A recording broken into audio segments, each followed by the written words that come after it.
The first time my mother told my adopted son he wasn't really ours, it was over something as small as a slice of cake. It was my husband Daniel's 40th birthday. The house was full of noise, cousins running through hallways, music playing too loud, my brother arguing about sports with anyone who would listen. Balloons brushed against the ceiling fans. The smell of grilled meat and buttercream frosting hung heavy in the air.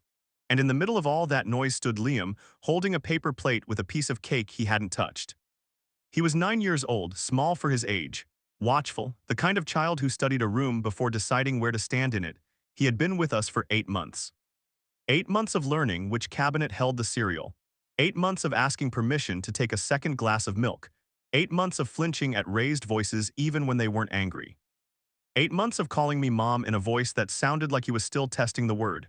He loved Daniel immediately. That part had been easy. Daniel fixed things, built things, explained things.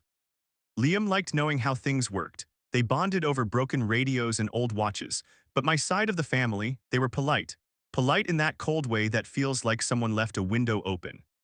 When it came time to sing happy birthday, Liam stood beside Daniel holding the gift he had wrapped himself, a small wooden box he'd carved in our garage workshop. It wasn't perfect. The lid sat a little uneven, the varnish was smudged at the corners, but he had worked on it every night after homework. "I made it," he whispered to me earlier that week. "So he knows I'm serious." "Serious about what?" I asked. He swallowed. "About staying." That sentence sat in my chest like a stone. Now in front of 30 relatives, he stepped forward and handed the box to Daniel. Daniel opened it slowly, carefully, like it was glass. Inside, Liam had carved the words, "For my dad." Daniel blinked hard. He hugged Liam so tight the kid's sneakers lifted off the floor. "That's my boy," Daniel said, voice thick. Everyone clapped.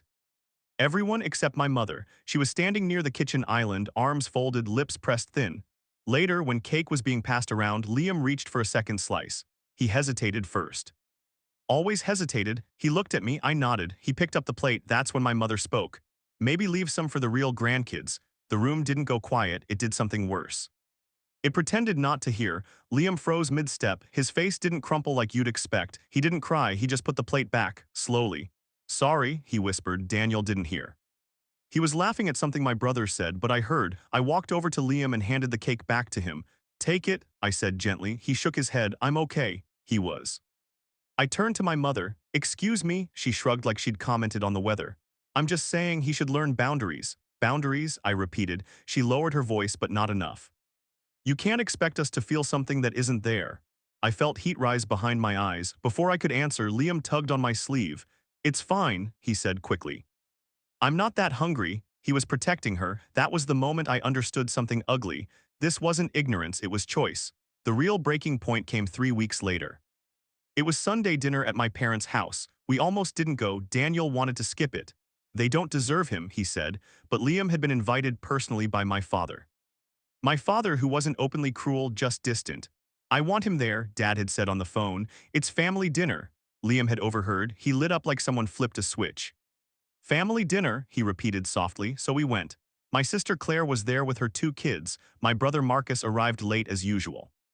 The table was set with my mother's special occasion dishes even though it was just Sunday.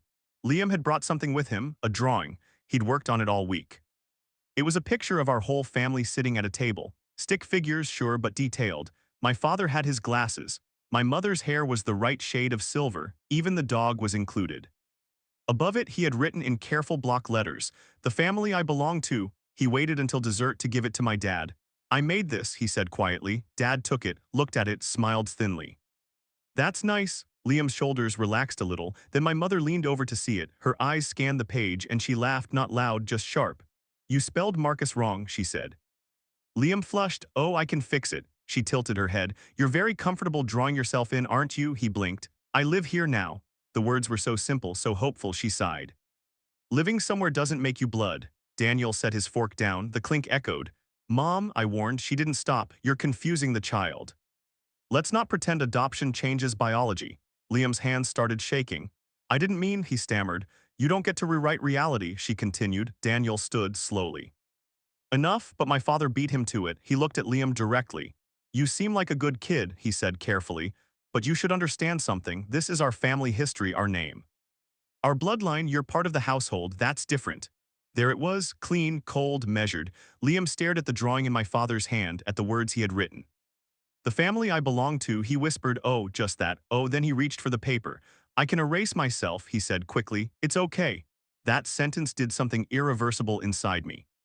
Erase myself like he was a mistake on a page, I stood up. No, I said. The table finally went quiet. I walked around to my father, took the drawing from his hand, smoothed it out. Then I looked at my mother, then at my father. You're right, I said calmly. Adoption doesn't change biology. They both relaxed slightly, thinking I agreed. It changes something bigger. I put my arm around Liam's shoulders. It changes choice. I turned to my father. You didn't choose me. You got me by accident of birth. His face hardened.